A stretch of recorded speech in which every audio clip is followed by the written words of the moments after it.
네, 쓸개에 돌이 생기는 담석증 환자가 꾸준히 늘고 있습니다. 건강검진을 통해서 발견되는 경우도 있지만 아이를 낳는 산통처럼 극심한 통증으로 응급실을 찾는 경우도 많다고 합니다. 쓸개엔 왜 돌이 생기고 돌이 있는데 아픈 증상이 없다면 수술할 필요는 없는지 박광식 의학 전문 기자 함께 알아보겠습니다. 자, 박 기자 먼저 담석증 환자 실태부터 좀 알아볼까요? 네, 이 담석증 환자는 해마다 꾸준히 늘고 있는 상황입니다. 지난 2013년에 13만 명에서 2017년 16만 명으로 4년 새 20%가량 늘었습니다. 간단히 개념 설명부터 들으면요. 오른쪽 마지막 갈비뼈 아래에 간이 자리하고 있는데요. 간 밑에 달린 일종의 주머니를 담낭이라고 부릅니다. 이 쓸개랑 같은 말이죠. 기능을 보면 간에서 이 생성된 이 소화 효소가 내부 관을 타고 내려가면서 담낭에 저장이 됩니다. 그리고 기름진 음식을 먹을 때면 이 담낭이 짜지면서 담즙이 분비되는 원리입니다. 담석증은 이 주머니에서 이 돌들이 생겨가지고요. 여러 가지 이렇게 증상을 일으키는 겁니다.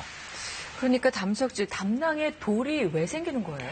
네, 이 담석이 생기는 이유는 몇 가지 요인들이 작용하고 있는데요. 하나는 이 담즙의 성분의 변화가 생겨서 이 찌꺼기가 계속 농축되는 요인이 있습니다. 둘째는 이 담즙의 흐름이 원활하지 않아서요. 주머니에 정체된 상태로 있는 건데요. 결국 이 비만하고 밀접합니다.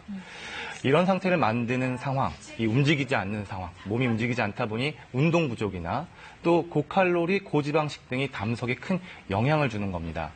이렇게 생긴 돌은 보통 콜레스테롤 담석이고 담즙 성분 중에 이 콜레스테롤 성분이 70% 이상으로 이 돌 색깔도 이 노란색입니다. 검은색 담석도 종종 발견되는데 이 색깔이 검은 건 주로 간경화증이나 용혈성 질환과 연관이 많다고 알려져 있고요. 이외에도 당뇨나 고지혈증이 있거나 경구 피임약을 복용하는 경우도 이 담석 발생 위험이 높습니다. 특히 가임기 젊은 여성의 경우에도요. 경구 피임약과 관련해 담석증 위험이 높고 진행 속도가 빠른 경향이 있습니다. 그 건강검진 과정에서 우연히 담석이 발견된 분들도 계시던데 이런 분들 수술하셔야 되나요? 많은 분들이 고민하고 계시죠. 증상이 없는데 우연히 발견됐는데 이거 수술해야 되나? 네. 부담이 되는 게 사실입니다. 하지만 가만히 있던 담석도 덜컥 이 담낭의 입구를 막아서 주머니를 또 팽창시키고 염증을 유발시킬 수가 있는데요. 따라서 증상이 없더라도 크기가 2cm가 넘는 큰 담석이 발견됐거나 또 이 담낭벽의 일부가 두꺼워진 경우는 향후에 담낭염이나 복막염, 폐혈증 등 심각한 합병증이 생길 가능성이 높아서 수술적 치료를 고려해봐야 합니다.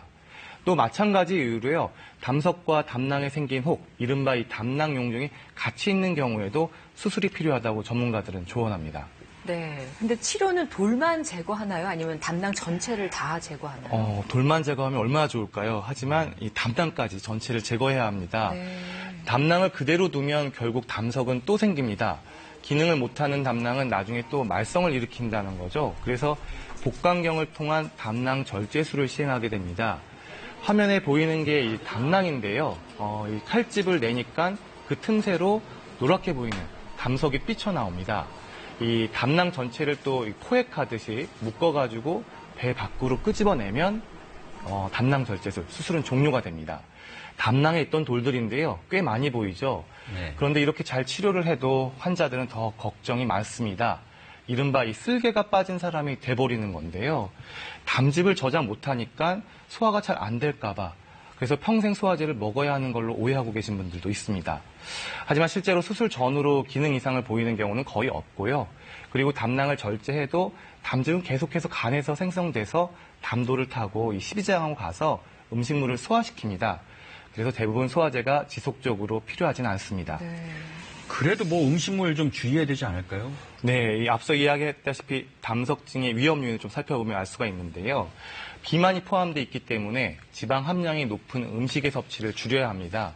또 담석이 돌이라서 많은 분이 칼슘 먹으면 안 좋지 않을까 고민하시는데요. 그래서 멸치, 시금치, 우유 등 칼슘 함량이 풍부한 음식을 섭취하면 안 된다고 믿는 경우도 많습니다. 하지만 이는 근거가 없는 이야기입니다. 담석증이 잘 생기는 이 40, 50대 이후 여성에서 담석이 생길까봐 칼슘의 섭취를 제한할 필요는 없습니다. 오히려 이 골다공증 위험 때문에요. 칼슘이 풍부한 음식을 더 잘 먹어야 하고요. 수술로 담낭을 뺀 분이라면 평소 담즙의 원활한 흐름을 위해서 삼시세끼를 거르지 않는 게 중요합니다.